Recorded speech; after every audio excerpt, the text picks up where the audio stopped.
प्रकार का व्यवस्थित जीवन व्यवस्था के भीतर उनको जीवन को बिताना चाहिए। लेकिन आधुनिक सभ्यता वेदों में जो सिद्धांत निर्देश बताया गया वो निर्देश को पालन करने के लिए तैयार नहीं है, वो प्रस्तुत नहीं है। शास्त्र में जो आदेश है वो कलियुग के आधुनिक सभ्य मनुष्य वो शास्त्र का आदेश को पालन करने के लिए प्रस्तुत नहीं है। वर्तमान समाज में तो बच्चों को वर्तमान अभी जो बच्चे हैं वो बच्चों को ब्रह्मचर्य शिक्षा देने की जगह पे माँ के गर्भ में वो बच्चों को मारने की तैयारी किया जाती है। और जब वो बच्चा जन्म ले भी जाता है तो फिर उनको इंद्रिय तृप्ति की शिक्षा दिया जाता है, जो द्वारा तो आगे जाके मनुष्य अपने जीवन से निराश हो जाता है। क्योंकि मनुष्य जीवन जब भक्ति में नहीं लगता, मनुष्य शरीर जब भगवान के सेवा में नहीं लगता तो फिर परेशानी आती है। मनुष्य जीवन से एक जो उद्देश्य है, उद्देश्य जो प्राप्त नहीं होता तो उनको डिप्रेशन में जाना पड़ा, हताश, उनके हाथ में हताश ही आता है, हताश होता है। इसीलिए आज के समय में इतने लोग शराब पी रहे हैं, मर्डर हो रहा है, आत्महत्या कर रहे हैं। ये क्यों ना? जो कार्य के लिए आपको मनुष्य शरीर दिया गया था वो कार्य के लिए उसको नहीं लगाया, और जब वो कार्य के लिए मनुष्य शरीर को नहीं लगाया तो परेशानी तो हताश ही आएगा, हताश लगेगा, आएगा जीवन में हताश आएगा, मेरा जीवन में कुछ नहीं मिला, ऐसे सारा जीवन निकल जाती है। जीवन के अंत में लोग कहते हैं मेरे जीवन ऐसे ही निकल गया। हाँ, भक्त लोग भी जब भक्ति में आने के बाद भी जो सही रूप से भक्ति नहीं करते हैं तो उनके मुंह से ऐसे ही आता है कि मेरा जीवन ऐसे ही निकल गया। कहने की बात ये है, हमें जीवन में अनेक कार्य करते हैं, लेकिन यदि भक्ति नहीं करते हैं तो सारे करके कुछ नहीं किया। श्रम एव ही केवल हमारा सारा जीवन वृथा गया, व्यर्थ गया। इसीलिए तो यहाँ पर तो प्रहलाद महाराज बताते हैं कि मनुष्य जीवन यदि हमें भगवान का भक्ति में नहीं लगाते तो अगले जीवन कुत्ते बिल्ली जीवन में जाने के लिए हमें ये जीवन में तैयारी कर रहे हैं। भक्ति यदि नहीं करते हैं मृत्यु के बाद कोई भी शरीर में जाएंगे, मतलब कुत्ते बिल्ली शरीर में भी जा सकते हैं, कुत्ते बिल्ली जीवन में जाने के लिए हमें तैयारी कर रहे हैं। हमारा तैयारी भगवान का धाम में जाने के लिए होनी चाहिए, लेकिन हमें ये जीवन में जो कार्य कर रहे हैं ये कार्य के द्वारा अगले जीवन में कुत्ते बिल्ली शरीर में जाने के लिए एक प्रकार का तैयारी कर रहे हैं। और कृष्ण भावनामृत आंदोलन ऐसे कुत्ते बिल्ली शरीर में जाने के लिए उनको भगवत शिक्षा देकर के उनको रोकता है, उनको बचाता है। ये जो चैतन्य महाप्रभु का आंदोलन है भगवत गीता भागवत की शिक्षा दे करके ऐसे जो मनुष्य अगले जीवन में पशु बनने के लिए जा रहे हैं, ऐसे पशु शरीर में जाने से उनको बचा रहे हैं भगवत गीता भगवान का शिक्षा दे के। प्रभुपाद जी जब अमेरिका में पहुँचे थे तो अमेरिकन लोग पशु जैसे जी रहे थे, उनको पता ही नहीं था कि मनुष्य जीवन का लक्ष्य क्या होता है। मनुष्य जीवन का एक लक्ष्य होता है, पशु नहीं जानता कि जीवन के लक्ष्य क्या। मतलब मनुष्य शरीर जो मिलता है एक बहुत बड़ा उनके पर जिम्मेदारी आता है ये मनुष्य जीवन को सही रूप में चलाने के लिए। जब आप कुछ चीज़ें लेते हो दुकान से खरीदते हो एक मैनुअल बुक मिलती है कि कैसे इस्तेमाल करना है, उसके यदि इस प्रकार का इस्तेमाल करते हो तो वो सुरक्षित रहेगा। ठीक उसी प्रकार भगवान ने जो ये मनुष्य जीवन दिया एक मैनुअल बुक दिया भगवत गीता में भगवान ने कहा कैसे मनुष्य जीवन को चलाना है, कैसे जीना है, जीवन कैसे जीना है, उसका आदेश भगवान भगवत गीता में बोले हैं। भगवत गीता हर मनुष्य के लिए मैनुअल बुक है। हाँ, वो भगवत गीता के आधार के ऊपर हमारा जीवन चलना चाहिए। यदि हमें ऐसे नहीं करते हैं तो फिर हमें प्रकृति के नियम के अनुसार, क्योंकि भगवान के खिलाफ जो कार्य किया जाता है तो फिर वो जीवात्मा नीचे योनि में आता है, क्योंकि प्रकृति का लॉ ऑफ नेचर भगवान का नियम है। भगवान के नियम के अनुसार जब हम जीवन जीते नहीं है, खास करके मनुष्य जीवन जीते नहीं है, क्योंकि मनुष्य से भगवान कुछ एक्सपेक्ट करते हैं। मनुष्य जीवन जब मिल जाती है तो ये जीवन में भगवान का भक्ति की जा सकती है, भगवान का धाम जाया जा सकता है। मनुष्य से भगवान आशा करे, कोई पशु बिल्लियों को एजुकेशन नहीं दिया जा सकता। यहाँ पर जो कृष्ण भावना तो आंदोलन है ये कोई पशुओं के लिए नहीं है, मनुष्य के लिए। मनुष्य को शिक्षित बनाने के लिए ये मंदिर व्यवस्था बनाया गया है। ये मंदिर की जो व्यवस्था है कोई कुत्तों बिल्लियों के लिए नहीं है। यहाँ पर मनुष्य आए, मनुष्य जीवन का उद्देश्य क्या है, उद्देश्य को जाने और ये उद्देश्य को पूरा करने के लिए कार्य करें। यदि वो कार्य नहीं करता तो फिर भगवान के नियम के अनुसार उनको नीचे शरीर में जाना पड़ेगा। और भगवान का आदेश का उल्लंघन करना सबसे बड़ी पाप है। भगवान का आदेश को पालन नहीं करना ये सबसे बड़ी पाप है। और जब जीवन में पाप होती है तो पाप होने के कारण वो जीव को पशु योनि में गिरना पड़ता है, मनुष्य से पशु योनि में गिरना पड़ता है। ऐसा नहीं कि जो लोग भक्ति करते हैं वो सब कोई ऊंची योनि में जाएंगे, भक्ति करते हुए भी नीचे योनि में जा सकते हैं। जड़ भरत जी भक्ति में इतने ऊंचे अवस्था में पहुंच चुके थे, लेकिन ये संसार के कोई छोटी मोटी वस्तुओं के प्रति आसक्त हो गए। इसीलिए उनको वो उसका कैफियत देने के लिए उनको 3 जन्म निकलना पड़ा। जड़ भरत महाराज उनके भीतर संसार के प्रति इतने वैराग्य था, वो वैराग्य के चलते हुए अपने राज छोड़ दिए। एक राजा के पास क्या सुख सुविधा नहीं है, ऐसे सुख सुविधा को ठुकरा के वो भगवान का भजन करने के लिए जंगल में चले गए। इतने वैराग्य, एक राजा को जंगल में, एक राजमहल में जीवन जीने वाला राज सुख छोड़कर जंगल में जाकर के जीवन जिए, ये एक बहुत ऊंची बात है। हमें 1 BHK छोड़ नहीं पा रहे। हाँ, छोटी सी बातों के लिए हमें सारा छोटी बातें को पूरा करने के लिए सारा जीवन निकाल देते हैं, लेकिन राजा अपने राज्य के सुख को छोड़कर भगवत प्राप्ति के लिए वो जंगल चले गए, लेकिन छोटे वस्तु के प्रति आसक्त हो गए। इसीलिए ये आसक्ति के वजह से उनको 3 जन्म निकालना पड़ा और भगवत धाम जा नहीं पाए, अटक गए। हाँ, आसक्ति के कारण दूसरे शरीर में उनको हिरण बनना पड़ा। तो संसार में जो आसक्ति है ये बहुत बड़ी भगवान के भक्ति का बहुत बड़ी बाधक है। इसलिए भगवत गीता के शुरू में भगवान बताते रहे, हे अर्जुन, राग द्वेष विमुक्तिस्तु प्रसादम अधिगच्छति। यदि आप इस संसार के आसक्ति मोह माया से अपने को नहीं बचा लेते तो फिर मेरे कृपा प्राप्त नहीं कर पाओगे। इसीलिए बुद्धिमान मनुष्य को, खास करके मनुष्य तो है, बहुत सारे मनुष्य हैं, लेकिन मनुष्य में से जो बुद्धिमान मनुष्य है, जीवन के प्रारंभिक अवस्था में भगवत भक्ति की शिक्षा लेनी चाहिए कि साधु के शरणागत होकर। ये जीवन के बाद कैसे फिर माँ के घर में मुझे जाना न पड़े, ये दुख कष्ट भरा हुआ ये संसार में आना न पड़े, उसका उपाय करना चाहिए। इसीलिए ये उपाय के लिए मनुष्य जीवन दिया गया।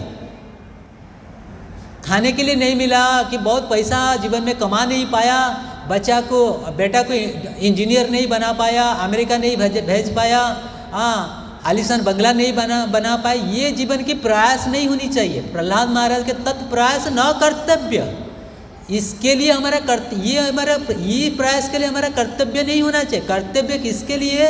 न मुकुंद चरणारविंदम, मुकुंद जो मुक्ति के दाता है उनके चरणों को प्राप्त करने के लिए हमारा प्रयास होनी चाहिए। इसीलिए प्रहलाद महाराज भक्ति के एक विधि बताए, नवदा विधि। क्या ये विधि? न श्रवण कीर्तन स्मरण पाद सेवन अर्चन बंधन दास्यम सख्यम आत्मनिवेदन। ये भक्ति के 9 प्रकार का विधि बताते हैं। ये विधि के द्वारा प्रत्येक गृहस्थ को, आजकल के जो स्कूल कॉलेज यूनिवर्सिटी या घरों में यही प्रहलाद महाराज का ये विधि लागू होनी चाहिए। प्रत्येक स्कूल में, प्रत्येक कॉलेज में, यूनिवर्सिटी में, घरों में ये विधि लागू होना चाहिए। और उसमें रोगी भोगी, बच्चे बूढ़े, स्त्री पुरुष, बालक जवान, हर कोई इसमें शामिल होना चाहिए। भगवान का नवदा भक्ति के कार्यक्रम में ये जो इस कृष्ण भावनामृत आंदोलन, यहाँ पर नवदा भक्ति का कार्यक्रम है। और ये नवदा भक्ति के कार्यक्रम में एक साधारण मनुष्य जब जोड़ जाता है तो फिर उनके जीवन में एक प्रकार का मतलब वो आत्मिक उन्नति करने के लिए उनको एक चांस मिलती है। आत्मिक उन्नति करने के लिए उनको सुविधा मिलती है, अवसर प्राप्त होती है। इसीलिए प्रत्येक मनुष्य को प्रहलाद महाराज के द्वारा बताया गया ये नवदा भक्ति में अपने जीवन को जोड़ना चाहिए। कोई भी एक भक्ति को यदि हमें अपने जीवन में ऐड कर ले, जोड़ लें, ये एक ही अंग, 9 प्रकार का भक्तियों में से एक ही अंग भगवान को देख पाने के लिए आपको बल प्रदान कर सकता है यदि निष्ठा है। हर कार्य में एक निष्ठा होना चाहिए। निष्ठा कार्य का जननी है, माँ है। कार्य कर रहे हैं, लेकिन कार्य का पीछे हमारा डिटर्मिनेशन बहुत बड़ी बात है। भक्ति तो कर रहे हैं, लेकिन जो श्रद्धा, निष्ठा, ये बहुत बड़ी बात है। आदो श्रद्धा, यदि श्रद्धा नहीं है तो फिर कोई भी कार्य करे वो कार्य से सुख नहीं मिलेगा, सफलता प्राप्त नहीं होगा। इसीलिए भक्ति मार्ग में किसी को सफल बनना है, श्रील रूप गोस्वामी पाद जी के द्वारा बताया गया आदो मतलब पहले, आदो श्रद्धा, पहले आपके भीतर श्रद्धा होना चाहिए। श्रद्धा मतलब प्रेम के साथ वो कार्य को करना चाहिए, श्रद्धा के साथ वो कार्य के करना चाहिए। और भक्ति का जो मूल बेस है, आधार है, वो श्रद्धा है। यदि आप भक्ति कर रहे हो कि भगवान का सेवा कर रहे हो, यदि आपके भीतर श्रद्धा के साथ वो भक्ति सेवा नहीं कर रहे हो तो भगवान वो सेवा को स्वीकार नहीं करेंगे। कि भगवान ने भगवद गीता में बताते हैं, क्या बताते हैं? पत्र पुष्पम फलम तो योम भक्त्या प्रयच्छ ततः भक्ति उपहृतम अस्नामि प्रयतो आत्मनः। शुद्ध चेतना युक्त होकर के यदि वो व्यक्ति मुझे कुछ नहीं देता, मैं स्वीकार नहीं करता। विदुर रे घरे कृष्ण करिल भोजन है। भगवान ने दुर्योधन का राजमहल को छोड़कर विदुर के झोपड़ी में चले गए, क्योंकि विदुर के हृदय में भगवान के प्रति प्रेम थी कि भगवान को प्रेम चाहिए। विदुर रे घरे कृष्ण करिल भोजन, विदुर के घर में जाके भोजन कर लिए, क्योंकि विदुर ने प्रेम के साथ साग और भात खिलाए और भगवान ने खा लिए। दुर्योधन का महल में इतने प्रकार का व्यंजन छोड़कर भगवान कहाँ गए? विदुर की झुपड़ी में, और उनके झुपड़ी में जाके उनका भोजन उनके हाथ से जो भी कुछ है वो खा लिए। क्योंकि भगवान को श्रद्धा के साथ जो भगवद गीता में भगवान स्वयं कह रहे हैं, प्रयतो आत्मन, जो शुद्ध चेतना में हमारा चेतना शुद्ध होना चाहिए। ये कृष्ण भावना मतलब आंदोलन, ये हमारा चेतना का प्योरिफिकेशन का प्रोसेस है। कृष्ण भावना मतलब आंदोलन मतलब प्योरिफिकेशन प्रोसेस है। और अभी हमारा क्लीनिंग प्रोसेस चल रही है। अभी प्रत्येक भक्त अनर्थ निवृत्ति पीरियड मतलब क्लीनिंग प्रोसेस, शुद्धिकरण की प्रोसेस है। हमें अभी शुद्ध होने के लिए प्रयास कर रहे हैं। हरि नाम, भगवान की कीर्तन, भगवान की श्रवण, भगवान की सेवा, भगवान के भक्तों की संग, भगवान की पूजा, भगवान का धाम की यात्रा, तीर्थों में जाके स्नान करना, धाम में वास करना, ये शुद्धिकरण की अलग अलग उपाय है, प्रोसेस है। ये प्रोसेस में हमारा आप एक भी करो लेकिन निष्ठा के साथ, एक ही करो लेकिन श्रद्धा के साथ। इतने सारे करने की अपेक्षा कोई एक ही अंग अपने जीवन में अपनाओ और उनको श्रद्धा के साथ, निष्ठा के साथ करना चाहिए। तो फिर भगवान, वो निष्ठा, यो श्रद्धा के द्वारा हमारा मन शुद्ध होगा, और जब मन शुद्ध होगा तो फिर हृदय में भगवान प्रकट होंगे। क्योंकि हृदय में जब इस संसार की वस्तु को प्राप्त करने की इच्छा होंगे, ऐसे दूषित हृदय में, दूषित मन में भगवान उतरेंगे नहीं, भगवान प्रकट नहीं होंगे। भगवान वो व्यक्ति के हृदय में आते हैं जिनका हृदय संपूर्ण रूप से सांसारिक काम वासनाओं से मुक्त है। जब तक ये संसार के कोई भौतिक वस्तु को प्राप्त करने की इच्छा रहती है तो फिर आत्म साक्षात्कार मार्ग में वो बहुत बड़ी बाधक बन जाती है। फिर भगवान का भक्ति का जो एक स्वाद है हमें अनुभव नहीं कर पाते। भगवान का भक्ति करने वाले उनको भगवान एक स्वाद देते हैं, जो स्वाद को लेकर कर ये संसार को भूल जाए। ये संसार में भी कुछ स्वाद है, लोग संसार को छोड़ नहीं पाते, लेकिन ये संसार की स्वाद अपेक्षा एक भगवान का भक्ति में कि उच्ची स्वाद है। रसवर्जं रसपियस्य परम दृष्ट्वा निवर्तते। जब कोई व्यक्ति को ऊंचा रस मिलती है वो नीचा रस को अपने आप छोड़ देता है। जैसे कि 9th का स्टूडेंट है, जब 10th में जाता है तो वो 9th को पढ़ाई को छोड़ देता है। इसीलिए प्रत्येक जीवात्मा को एक ऊंचा रस चाहिए, लेकिन वो गलत जगह में ढूंढ रहा है। जैसे मैं कहा था कि हिरन को पानी चाहिए, लेकिन पानी कहाँ ढूंढ रहा है? रेगिस्तान में। पानी चाहिए उसको, लेकिन कहाँ ढूंढ रहा है? रेगिस्तान में। हाँ, गलत जगह में ढूंढ रहा है। उनको पानी गलत जगह पानी चाहिए, लेकिन पानी कहाँ ढूंढ रहा है? ढूंढ रहा है गलत जगह में। ठीक उसी प्रकार हमको सुख चाहिए, आनंद चाहिए, लेकिन कहाँ ढूंढ रहे हैं? भौतिक जगत में, गलत जगह में। हमें गलत जगह में वो जो दिव्य आनंद है, परम आनंद है, वो गलत जगह में ढूंढ रहे हैं। जिस प्रकार हिरन को पानी चाहिए, रेगिस्तान में नहीं मिलेगा, उसको पानी कहाँ मिलेगा? जल कहाँ मिलेगा? एक जलाशय के पास जाएगा, उनको जल मिलेगा। समुद्र के पास जाएगा, तालाब के पास जाएगा, उसको जल मिल जाएगा। और रेगिस्तान में कैसे जल मिलेगा? ठीक उसी प्रकार हमको आनंद चाहिए। आनंद हमारा प्रवृत्ति ने स्वभाव है। आनंद में रहना, हम सबको आनंद में रहना हमारा स्वभाव है। इसीलिए तो आनंद खोज रहे हैं। अलग अलग व्यक्ति से, अलग अलग वस्तु से, संसार से, नौकरी से, बच्चों से, घर से, अपने कार्य से, गाड़ी से, घोड़े से, बंगले से, पैसा से हमें आनंद ही ढूंढ रहे। तो इसीलिए तो काम कर रहे हैं आनंद के लिए। आनंद मिल जाए, आनंद मिल जाए, आनंद मिल जाए, मिल ही नहीं रहा है कि गलत जगह में आनंद तलाश कर रहे हो।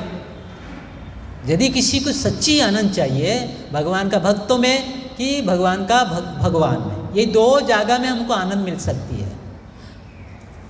किसी को, कोई बुद्धिमान व्यक्ति को भगवान को प्राप्त करने की इच्छा, उनको दो चीज़ करनी होती है। एक है भगवान का नाम का आश्रय, दूसरा है भगवान के भक्तों की आश्रय। बस यदि हमें जीवन में दो चीज़ सीख जाते हैं, अंत समय में और कोई प्रकार का तकलीफ नहीं मिलेगी, नहीं होगा। हमारे जीवन में दो चीज़ चाहिए, भगवान के भक्त, भगवान का नाम। बस इतना ही मिल गया सच्चे में किसी को, उनके जीवन में सारा दुख खत्म, उसी समय समाप्त हो जाती है। यही संगति, यही भक्तों की संगति देने के लिए तो अमेरिका जैसे दुखी लोगों के पास प्रभुपाद जी पहुँचे। प्रभुपाद जी अमेरिका में जो पहुँचे थे, अमेरिकन लड़के लोग ये, और प्रभुपाद जी कितने साल में अमेरिका में पहुँचे थे? 70 साल में। और 70 साल के व्यक्ति को 70 साल के लड़के लोग मिले। 70 साल के व्यक्ति को 70 साल के लड़के लोग मिले। और वो 70 साल के लड़के लोग क्या कर रहे थे? मांस खा रहे थे, शराब पी रहे थे, गलत काम कर रहे थे, सब गंदे काम कर रहे थे।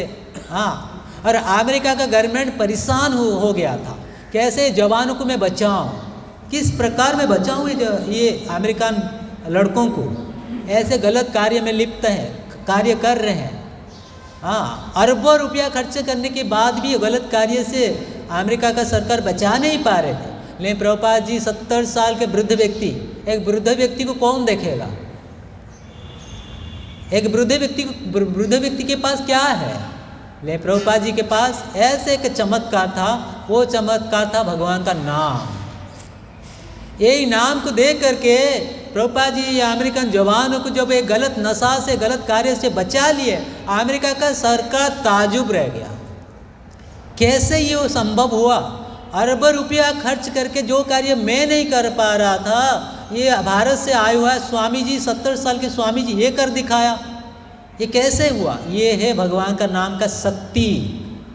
कैसे भी विकृत स्वभाव वाला व्यक्ति हो, कैसे भी उल्टा स्वभाव वाला व्यक्ति हो, यदि वो भगवान का नाम को स्वीकार करता है, उनका विकृत स्वभाव वो एकदम नॉर्मल स्वभाव में आ जाता है। पत्थर का स्वभाव क्या है? जल में डूबना। लेकिन पत्थर में जब राम नाम लिख दे करके पानी जल में फेंक दिया गया, वो पत्थर भी जल में तैरने लगा। पत्थर का स्वभाव है जल में डूब जाना। ले पत्थर में बंदर लोग राम नाम लिख करके समुद्र में डाल दिए, और राम नाम पत्थर को भी जल में तैराने लगा। कहने की मतलब कैसे भी व्यक्ति हो, यदि वो भगवान का नाम को अपने जीवन में स्वीकार कर लेता है तो वो सुधर जाएगा, वो ठीक हो जाएगा। तो यही बात प्रहलाद महाराज बताते हैं। हाँ, और कलियुग का भक्ति बड़ा ही सहज कर दिया गया। कलियुग का जो भक्ति है बड़े ही आसान है, बड़े ही सहज कर दिया गया। हरेर नाम हरेर नाम हरेर नाम एव केवलम। केवल हरे कृष्ण महामंत्र जप करने की आवश्यकता है। यही मंत्र को जप करेंगे हमारा हृदय निर्मल हो जाएगा, शुद्ध हो जाएगा और हमें संसार के जन्म मृत्यु चक्र से मुक्त हो जाएंगे। प्रहलाद महाराज बताते हैं ये मनुष्य जीवन मिला भगवत धाम लौट जाने के लिए। भक्ति स्वाभाविक है, हमें जो भक्ति कर रहे हैं भगवान का, ये भक्ति स्वाभाविक है। जैसे ब्रजवासियों का भगवान के प्रति आकर्षण स्वाभाविक है, उसी प्रकार हमें आत्मा होने के नाते परमात्मा के प्रति आकर्षित होना हमारा स्वभाव है। लेकिन शरीर के स्तर पे होने के कारण वो स्वभाव को हम भूल गए। प्रत्येक जीव को आनंद चाहिए, प्रत्येक जीव को आनंद चाहिए। लेकिन कैसे मिलेगा? ना भगवान के साथ जब हमारा संबंध बनेगा, भगवान के साथ जब हमारा रिश्ता बनेगा, भगवान के साथ संपर्क बनेगा, वो संपर्क से आनंद मिलने लगेगा। जब तक कोई व्यक्ति के साथ हमारा संपर्क नहीं है, ना वो आपको प्रेम करेगा ना ये उसको प्रेम करेगा। एक संपर्क, और यही संपर्क भगवान के साथ है हमारा। हमें ये भौतिक संसार में अलग अलग व्यक्ति के साथ गलत संपर्क बना के रखे हैं, वो टेम्पररी है, क्षणिक है। क्षणिक वस्तु परमानेंट वस्तु कैसे आनंद देगा? हमें आत्मा है, परमानेंट है। हम सब क्या है? आत्मा है, आत्मा परमानेंट है। और ये संसार क्या है? टेम्पररी है, क्षणिक है। ये संसार कैसे हमको सुख देगा? हमें भगवान का अंश है, आत्मा है। आत्मा को ये संसार कैसे सुख दे सकता है? आत्मा को परमात्मा ही सुख दे सकते हैं। जब आत्मा परमात्मा के साथ संबंध बनाएगा, ये संबंध से वो सुखी हो सकता है। ये संसार के व्यक्तियों से, संसार के वस्तुओं से उनको सुख नहीं मिलेगा और परेशानी बढ़ जाएगा। ये संसार के जो व्यक्ति को आप प्रेम करोगे वही आपको धोखा देगा, वही आपका कष्ट की कारण बनेगा। हाँ, क्या है भगवद गीता में श्लोक है? जय ही संस्पर्शजा भोगा दुख योन येवते आद्यंतबंत कौन्तेय नतेषु रमते बुधा। बुद्धिमान व्यक्ति संसार में कभी नहीं पड़ेगा, क्योंकि बुद्धिमान है। नतेषु, वो कभी नहीं जाएगा संसार के पाल में। नतेषु रमते विधा, भगवान श्री कृष्ण अर्जुन को बताते हैं, अर्जुन हाँ, बुद्धिमान व्यक्ति कभी ये संसार के सुख में नहीं गिरेगा। ये संसार में पहले तो सुख है ही नहीं। ये संसार में जो तथाकथित प्रेम है, पारिवारिक प्रेम है, सामाजिक प्रेम है, देश का प्रेम है, ये तथाकथित प्रेम है, तथाकथित। उसका कोई आधार नहीं है, प्रेम का कोई आधार नहीं है। कभी भी टूट सकता है, जा सकता है, नष्ट हो सकता है। और यही हो रहा है। ये संसार के प्रेम हम कब तक है? हाँ, आद्यंतबंत कौन्तेय, हे कौन्तेय, ये संसार के जो प्रेम है, सुख है, उसका आदि है और अंत है। और आदि अंत नहीं चाहिए हमको, हमको परमानेंट, हमेशा हमेशा के लिए चाहिए। हाँ, यही चीज़ों की खोज में हम लोग हैं। हाँ, अरे भगवान जीव का जितना प्रिय है, ये संसार के कोई भी व्यक्ति हमारा इतने प्रिय नहीं है। हम सोचते हैं कि हमारा परिवार हमारा प्रिय। क्या परिवार? आप कोई परिवार का सदस्य अभी अमेरिका में चले जाए, आपका परिवार अमेरिका, वहाँ पर आपको कोई विपत्ति आ जाए आपके जीवन के ऊपर, आपका परिवार के आपके लोग आपके पास नहीं है, आपको विपत्ति से कैसे बचाएंगे? लेकिन आप भगवान को पुकारोगे तो भगवान आके बचा लेंगे। भगवान हमारा हृदय में है। हृदयेषु अर्जुन तिष्ठति, अर्जुन, प्रत्येक जीवात्मा का जो हृदय है मेरा घर है। भगवान कहते हैं प्रत्येक जीव का हृदय में मैं रहता हूँ। यदि भगवान हमारे हृदय में रहते हैं, हमें देख क्यों नहीं पाते हैं? कुंती महारानी उनका जवाब देते हैं, माया जवनिका अच्छन्नम अज्ञ अदोक्ष जे अवयम न लक्ष्य से मूढ़ा। मूढ़ा ये मूर्ख है, मुझे देख नहीं पाता, क्यों? माया में है।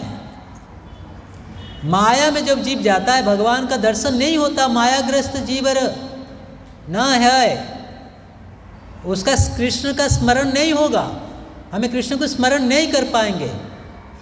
इसीलिए हाँ, प्रहलाद महाराज कहते हैं जीवन में यदि किसी व्यक्ति को शांति चाहिए, आनंद चाहिए, भौतिक जगत के कष्ट से मुक्ति चाहिए, उनको क्या करना है? भोक्ताराम यज्ञ तपसाम सर्वलोक महेश्वरम सुहृद सर्वभूतानां ज्ञात्वा माम शांति मृच्छति। शांति मृच्छति, शांति को प्राप्त करेगा कौन? ना जो भगवान को अपना तपस्या बनाएगा, भगवान का नाम को अपना यज्ञ और तपस्या का जो उद्देश्य है वो भगवान को समझेगा। हमें जो तपस्या कर रहे हैं वो तपस्या का उद्देश्य क्या है? भगवान। हमें जो यज्ञ कर रहे हैं, कलियुग का यज्ञ क्या है? जप यज्ञ। सुबह सुबह हमें कर रहे हैं, जप कर रहे हैं, जप यज्ञ। हमें जो जप कर रहे हैं, हमें जो तपस्या कर रहे हैं, उसका उद्देश्य क्या है? भगवान।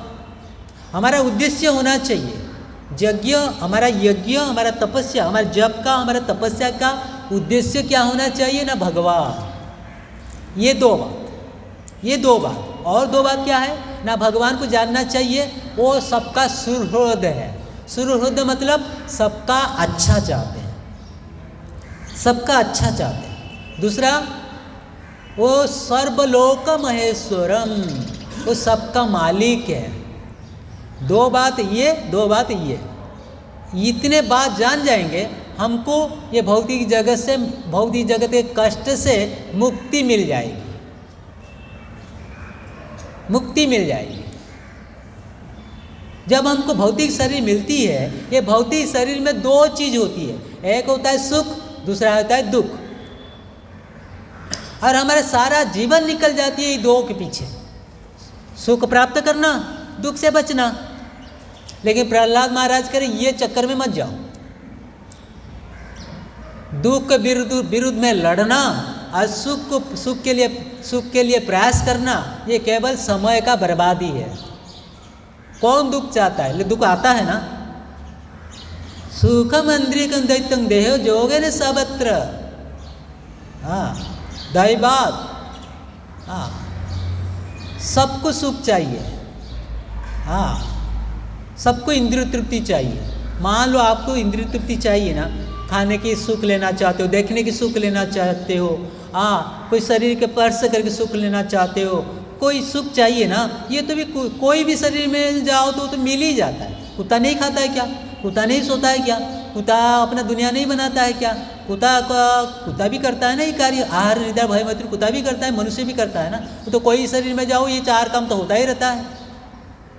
कोई भी शरीर में चले जाओ ये चार काम होता ही रहता है। उसके लिए क्या प्रयास कर रहे हो? वो चीज़ के लिए प्रयास करो जो और शरीर में नहीं हो पाता, वो है भक्ति, वो है भक्ति। प्रहलाद महाराज कह रहे हैं तत्प्रयास, उसके लिए प्रयास होना चाहिए मनुष्य जीवन में, खास करके मनुष्य जीवन में भक्ति को प्राप्त करने के लिए हमारा प्रयास होनी चाहिए।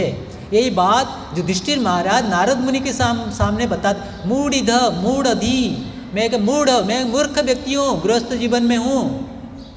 हाँ, नारद मुनि गृहस्थ आश्रम के विषय में बोलने के पहले वैरागी आश्रम के विषय में बातें करते हैं। ब्रह्मचारी, वानप्रस्थी, संन्यास, ये विषय में नारद मुनि पहले बात करते हैं, बाद में गृहस्थ आश्रम के विषय में बात करते हैं। क्यों ना? ये जो 3 आश्रम है, ये 3 आश्रम के लोग समझते हैं जीवन की उद्देश्य क्या है, आत्म कल्याण क्या है। ये 3 आश्रम के लोग वैरागी जीवन बिताते हैं। हाँ, और जीवन में सिद्धि को प्राप्त करते हैं ये 3 आश्रम के। हाँ, इसलिए नारद मुनि भक्ति के आचार्य होने के नाते पहले ये संसार के लोगों को, भ्रमित जीवों को शिक्षा देने के लिए ये वैरागी आश्रम के विषय में ज्ञान देते हैं। जब तक हमारी तरफ वैराग्य के विषय में ज्ञान नहीं होगा, हमें संसार में आसक्त हो जाएंगे, भोग में चले जाएंगे, और आसक्त भोग में जीवन में कोई सुख नहीं मिलेगा। इसीलिए शास्त्र के द्वारा पहले वैराग्य की शिक्षा दिया जाता है। तो वैरागी जीवन में पारंगत होने के बाद फिर वो जीवात्माओं को अनुमति मिलती है गृहस्थ आश्रम में प्रवेश करने के लिए। आजकल की शिक्षा व्यवस्था ऐसा है तो पशु जीवन में जाने के लिए अब उसको ढकला जाता है। स्कूल कॉलेज में क्या शिक्षा मिलती है? गीता पढ़ाया जाता है, भगवद गीता बोला जाता है ना। बस स्कूल कॉलेज में पढ़ के आके वो शादी विवाह कर लेता है, फिर तलाक हो जाता है।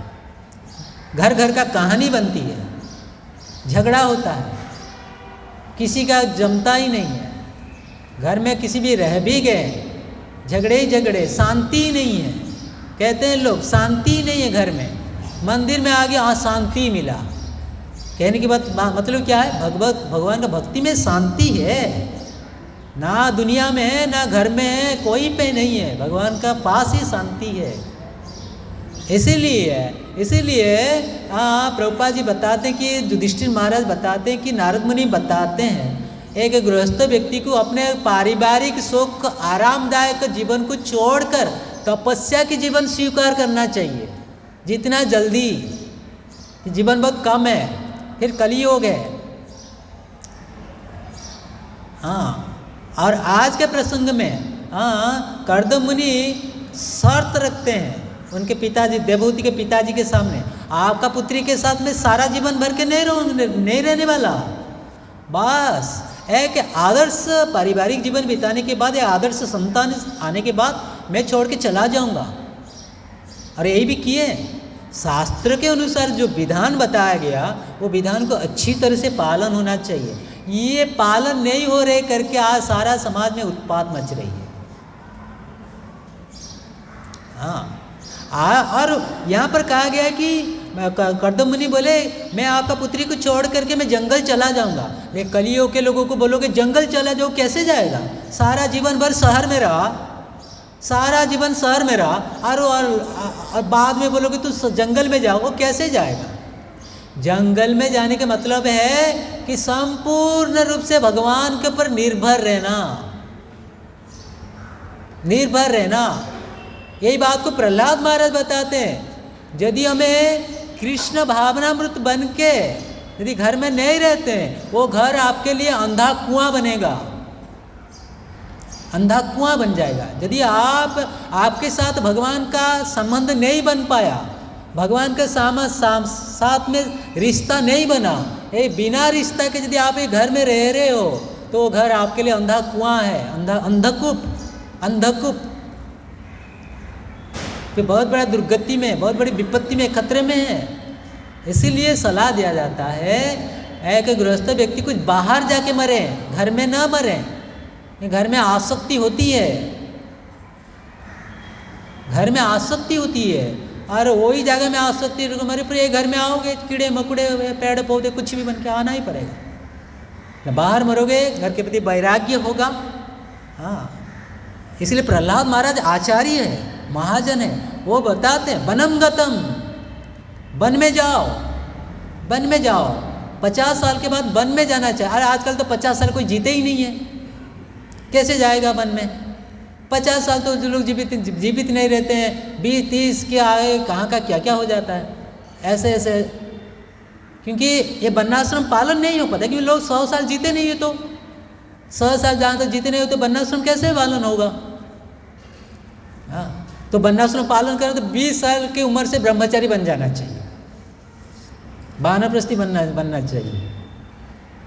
50 साल का जिंदगी है तो 20 साल से सब छूटो, घर से निकलो, ब्रह्मचारी बनो, वानप्रस्थी बनो, मंदिर में आ जाए, फुल टाइम बनना है। कोई तैयारी नहीं है, कोई तैयार नहीं होते हैं।